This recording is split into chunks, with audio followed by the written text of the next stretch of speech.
दोस्तों आज की इस वीडियो में हम 10 ऐसे साइकोलॉजिकल ट्रिक्स आपसे शेयर करने वाले हैं जिनको खुद पे इम्प्लीमेंट करने के बाद आप अपने आप को पहले से ज्यादा टैलेंटेड फील कर पाओगे और अपनी लाइफ को इजीएस्ट वे में जी पाओगे। सो इस वीडियो को बगैर स्किप किए पूरा देखें ताकि आप ये 10 साइकोलॉजिकल ट्रिक्स जानकर अपने आप को टैलेंटेड बनाने के लिए इस जर्नी का हिस्सा बन सके। तो चलो बगैर वेस्ट ऑफ टाइम आज का वीडियो स्टार्ट करते हैं। Number 1, the effect of changing music. दोस्तों हम सब ये जानते हैं कि म्यूजिक हमारे मूड को चेंज करने की पावर रखता है। एक हाईली एनर्जेटिक सॉन्ग हमें मोटिवेट फील करवा सकता है और वहीं कोई सैड सॉन्ग हमें डिप्रेस्ड फील करवा सकता है। दोस्तों एक्चुअल में हमारा म्यूजिक इंटरेस्ट हमारे ओवरऑल इमोशंस को बहुत ही इफेक्ट करता है और यही वजह है कि म्यूजिक में हमारा जिस टाइप का इंटरेस्ट होता है हम ऑटोमेटिकली एक्शंस भी उसी के अकॉर्डिंग लेते हैं। रिसर्च ये कहता है कि 2011 में कुछ लोगों को एक टास्क दिया गया जिसमें कोई सॉन्ग सुनते हुए उन्होंने हैप्पी और सैड फेसेस को टिक करना था।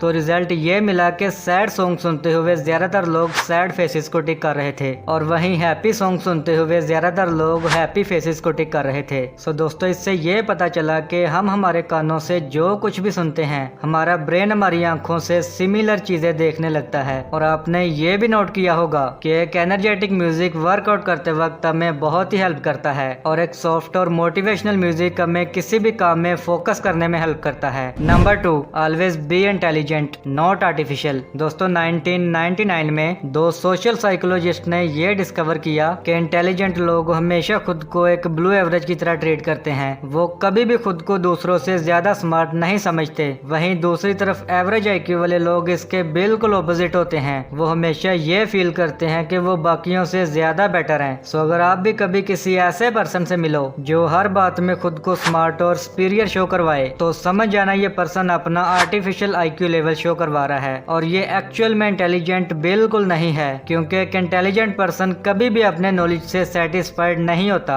वो हमेशा अपनी एबिलिटी पे डाउट करते हुए ये सोचता है कि वो इससे और भी बेटर हो सकता है। फॉर एग्जाम्पल आपने ये तो बहुत दफा देखा होगा कि जो स्टूडेंट ये बोलता है कि उसने एग्जाम के लिए बिल्कुल अच्छी तैयारी नहीं की, ज्यादातर केसेस में उसी स्टूडेंट के सबसे ज्यादा मार्क्स होते हैं, जबकि उसने ये बोला था कि मेरा एग्जाम अच्छा नहीं गया, मैं इससे और भी बेटर कर सकता था। सो इसलिए दोस्तों आप ये बात मानो या ना मानो, अपनी प्रोडक्टिविटी छुपाने वाले पर्सन हर एवरेज पर्सन से कुछ ज्यादा ही इंटेलिजेंट होते हैं। Number 3, singing to reduce anxiety. दोस्तों फॉर एग्जांपल आप अपनी कार ड्राइव करते हुए ऑफिस जा रहे हैं जहां आपने एक बहुत ही अहम प्रेजेंटेशन डिलीवर करनी है। सो नेचुरली आप उस टाइम नर्वस फील करोगे कि यार पता नहीं वहां कैसी कंडीशन होगी। सो दोस्तों साइकोलॉजी ये कहती है कि उस टाइम आप खुद को पुरसुकून बनाने के लिए अपना कोई फेवरेट सॉन्ग सुनते हुए खुद भी साथ साथ सिंगिंग करने लग जाओ। अब ज्यादातर लोगों को ये बात बिल्कुल मजाक लग रही होगी, पर दोस्तों साइकोलॉजिस्ट ये कहते हैं कि ऐसा करने से आपके ब्रेन में रिलीज होने वाले ऑक्सीटोसिन और एंडोर्फिन्स की वजह से अल्टीमेटली आपका स्ट्रेस लेवल काफी हद तक कम हो जाता है और आप खुद को पहले से पुरसुकून फील करना शुरू कर देते हैं। इसके अलावा साथ ही ये आपके हार्ट रेट और कोर्टिसोल लेवल को लो कर देता है, जिसकी वजह से आप खुद को पहले से ज्यादा काम और कॉन्फिडेंट फील करते हैं। Number 4, the power of silence. दोस्तों अगर आप चाहते हैं कि किसी से भी बातचीत करते वक्त आपकी कन्वर्सेशन आगे बढ़ती रहे पर आपको समझ नहीं आ रहा कि ऐसा कैसे मुमकिन हो सकता है, तो इसका सिंपल तरीका यह है कि आप अपने पार्टनर से कोई भी एक क्वेश्चन पूछें और जब वो उसका आंसर दे दे तो उसके बाद भी उनसे अपना आई कॉन्टेक्ट मेंटेन रखें। तो उस टाइम आपका पार्टनर साइलेंस को अवॉइड करने के लिए कुछ न कुछ जरूर कहने लगेगा। दोस्तों रिसर्च ये कहती है कि जब कोई पर्सन आपके सामने अपनी फीलिंग्स को हाइड करने की कोशिश करे तो फिर कोई जरूरी इन्फॉर्मेशन हासिल करने के लिए उस टाइम आप सामने वाले पर्सन से सिर्फ एक क्वेश्चन पूछें और कुछ देर के लिए खामोश हो जाएं, तो आप नोट करेंगे कि सामने वाला पर्सन साइलेंस को अवॉइड करने के लिए कुछ न कुछ ऐसा जरूर बोलेगा जो वो आपको बताना नहीं चाह रहा था। Number 5, make a good habit for a better life. दोस्तों क्या आप जानते हैं कि किसी भी हैबिट को बिल्ड करने के लिए कितना टाइम लगता है? पहले ये माना जाता था कि किसी भी हैबिट को बिल्ड या ब्रेक करने के लिए 21 डेज का टाइम लगता है, पर साइकोलॉजिकल स्टडी के अकॉर्डिंग ये पता चला है कि किसी भी न्यू हैबिट को बिल्ड करने के लिए मिनिमम 66 डेज का टाइम लगता है। इसलिए जो लोग ये सोचकर कोई भी न्यू हैबिट बिल्ड करने लगते हैं कि 21 डेज के बाद उनको इसकी आदत पड़ जाएगी, वो जब उस हैबिट को बिल्ड नहीं कर पाते तो उन्हें बहुत ही डिसअपॉइंटमेंट का सामना करना पड़ता है, जिसकी वजह से वो क्विट कर जाते हैं। सो दोस्तों रिसर्च ये कहता है कि किसी भी न्यू हैबिट को बिल्ड करने के लिए आप 66 डेज को 3 फेसेस में डिवाइड कर दें, जहां शुरू के 22 दिन आपको बहुत ही अनकंफर्टेबल फील होंगे और उसके बाद अगले 22 दिन आपसे बिल्कुल हैंडल नहीं होंगे। क्या पता उन 22 दिनों में आप क्विट कर जाएं। लेकिन अगर आपने क्विट ना किया और जिद्दी बनकर डटे रहे तो फिर लास्ट 20 डेज के बाद आप एक मोमेंटम बिल्ड कर लेंगे, जिसके बाद फाइनली वो हैबिट आपके ब्रेन और बॉडी से कनेक्ट हो जाएगी, मीन के आपकी रूटीन में आ जाएगी और आप सक्सेसफुली वो हैबिट बिल्ड कर लेंगे। Number 6, always call people bye their name. दोस्तों साइकोलॉजिस्ट कहते हैं कि हर पर्सन को अपना नाम सुनना बहुत ही अच्छा लगता है, इसलिए जब भी आप किसी को उसके नाम से बुलाते हैं तो फिर ऑटोमेटिकली उसकी नजरों में आपकी अहमियत बढ़ जाती है। सो दोस्तों आपने भी कभी न कभी तो ये चीज नोट की होगी कि जब कभी कोई आपका नाम भूल जाता है तो फिर उस टाइम आप बहुत ही इंसल्टेड फील करते हो। इसलिए जरूरी है कि किसी की भी गुड बुक्स में आने के लिए आप कन्वर्सेशन के दौरान सामने वाले पर्सन का नाम यूज करते रहें, जो सामने वाले की नजरों में आपकी अहमियत बढ़ाता रहेगा एंड वो आपके साथ और भी कंफर्टेबल फील करेंगे। Number 7, multitasking. दोस्तों अगर आपको ये लगता है कि आप मल्टीटास्किंग कर सकते हैं तो फिर ये आपकी सोच बिल्कुल बेकार है, क्योंकि न्यूरोसाइंस के अकॉर्डिंग ये पता चला है कि हमारा ब्रेन एक टाइम में सिर्फ एक ही काम पर फोकस कर सकता है। सम टाइम जब आप 2 काम एक ही टाइम में कर रहे होते हैं तो आपको ऐसा लगता होगा कि आप मल्टीटास्किंग कर रहे हैं, पर एक्चुअल में आपका ब्रेन उन दोनों कामों के दरमियान बहुत ही तेजी से अपना फोकस शिफ्ट कर रहा होता है। दोस्तों हम चलते चलते एक दूसरे से बातचीत तो कर सकते हैं, क्योंकि ये बिहेवियर ऑटोमेटिक और ऑटो पायलट मोड से होता है। वहीं ऐसे काम जिनमें बहुत ज्यादा फोकस की नीड होती है, उन कामों को कंप्लीट करने के लिए हम मल्टीटास्किंग नहीं कर सकते। फॉर एग्जाम्पल जब आप बुक रीड करते हुए टीवी देखते हैं तो आपको लगता है कि आप दोनों काम एक साथ कर रहे हैं, पर एक्चुअल में एक टाइम में आपका फोकस या तो बुक रीड करने पे होता है या टीवी देखने पे। सो इसलिए किसी भी काम को कंप्लीट करने के लिए एक टाइम में सिर्फ एक ही काम पे फोकस करें। Number 8, always provide a choice. अगर आप चाहते हैं कि सामने वाला ऑटोमेटिकली कोई ऐसा डिसीजन ले जो आपकी फेवर में हो, तो सिंपली आप उन्हें ऐसे ऑप्शन दें जो एक्चुअल में आपके डिसीजन के फेवर में हो। फॉर एग्जाम्पल आप अपने बच्चे को स्टडी का बोलना चाहते हैं तो सिंपली उसे ये बोलने की बजाय कि जाओ जाकर स्टडी करो, आप अपने बच्चे को चॉइस देते हुए ये बोल सकते हैं कि चलो बेटा स्टडी का टाइम हो गया, पहले इंग्लिश पढ़ोगे या मैथ। तो जब वो कोई भी चॉइस लेंगे तो उन्हें ऐसा फील होगा कि वो खुद ये डिसीजन ले रहे हैं और वो फील करेंगे कि वो अपने कंट्रोल में है, किसी और के कंट्रोल में नहीं। सो दोस्तों यही सेम ट्रिक आप कहीं भी किसी के साथ भी यूज कर सकते हैं। जैसा कि फॉर एग्जाम्पल आपने ये जरूर नोट किया होगा कि हर होटल और रेस्टोरेंट में वेटर सेम इसी ट्रिक का यूज करते हैं। वो एक्चुअल में आपको सारे वही ऑप्शन देते हैं जो वो चाहते हैं कि आप ऑर्डर करें एंड आप इनडायरेक्टली वैसा ही करते हैं और आपको लगता है कि वो डिसीजन आपने खुद लिया है, पर एक्चुअल में आपके वेटर ने वो डिसीजन पहले ही ले लिया था। मेन के वो हमेशा यही ट्राई करते हैं कि आप उनके डिसीजन के मुताबिक कोई ऐसी चीज ऑर्डर करें जिसे बनाने में उनके शेफ वगैरह का ज्यादा टाइम ना लगे। नंबर 9,